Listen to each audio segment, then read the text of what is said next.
প্রতি বছরের ন্যায় এই বছরও উজ্জয়ন্ত প্রাসাদ চত্বরে অনুষ্ঠিত হতে যাচ্ছে রাজন্য স্মৃতি বিজড়িত জনজাতিদের অন্যতম প্রাচীন ঐতিহ্যবাহী কের পূজা। তপোধনীর মধ্যে দিয়ে মূল পুজোর সূচনা হয়।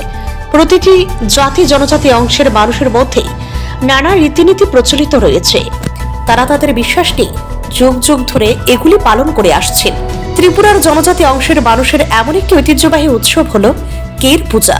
এই পুজোর প্রচলন করেছিলেন ত্রিপুরার রাজারা। সেই থেকে একই রীতিনীতি মেনে পুজো হয়ে আসছে। তবে বর্তমানে সময়ের সাথে সেই পুজোর পরিসর কিছুটা ছোট হয়ে এসেছে। আগে কের পুজোর সমস্ত খরচ আসতো রাজকোষ থেকে, আর এখন খরচ করা হয় ত্রিপুরা সরকারের তরফে। ত্রিপুরার জনজাতি মানুষের বিশ্বাস এই পুজো মূলত রোগ ব্যাধি দূর করতে এবং শত্রুর কুনজর থেকে বাঁচাতে সাহায্য করে। পুরাতন আগরতলার চতুর্দশ দেবতা মন্দিরের বাৎসরিক খার্চি উৎসব শেষ হওয়ার এক সপ্তাহ পরে কের পুজোর আয়োজন শুরু হয়। এই কের পুজো মূলত একটি গণ্ডিকে কেন্দ্র করে হয়।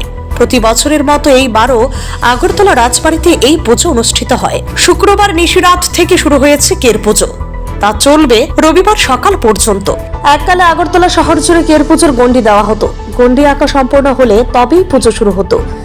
যারা একবার গণ্ডির মধ্যে প্রবেশ করতেন তারা 2 দিনের এই কের পুজো শেষ না হওয়া পর্যন্ত বাইরে বের হতে পারতেন না।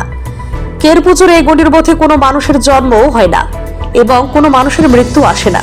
তাই এই গণ্ডির ভেতরে কখনো কোনো গর্ভবতী মহিলা কিংবা অতি বৃদ্ধ মানুষকে আসতে দেওয়া হয় না। আগে যখন সারা শহর জুড়ে কেরের গণ্ডি দেওয়া হতো তখন সকল গর্ভবতী মহিলা এবং অতি বৃদ্ধ মানুষদেরকে অন্যত্র সরিয়ে নেওয়া হতো।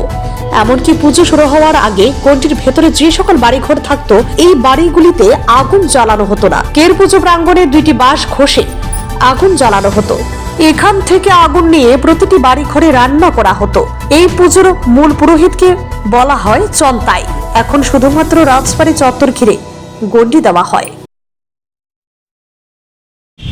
কের পুজো হবে, চন্তাই আসবে, এখন সেই পুজোটা শুরু হবে। খাটছির 7 দিন পরে কের পুজো হয়, শনি মঙ্গলবার দেখে হয়। আজকে কের পুজোটা পড়েছে। আজকে কের পুজো আছে, আবার সন্ধ্যেবেলা অমাবস্যার নিশি পুজো আছে দুর্গাবাড়িতে। মূলত কের পুজোটা কি কারণে হয়?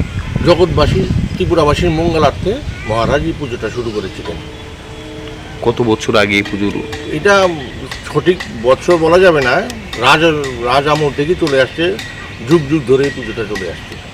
ভগবানের কাছে কি প্রার্থনা করা হয়? ভগবানের প্রার্থনা যাতে সুখ শান্তি থাকে, জন্য তো পুজোটা করা হচ্ছে। এখানে নিয়মটা কি রয়েছে?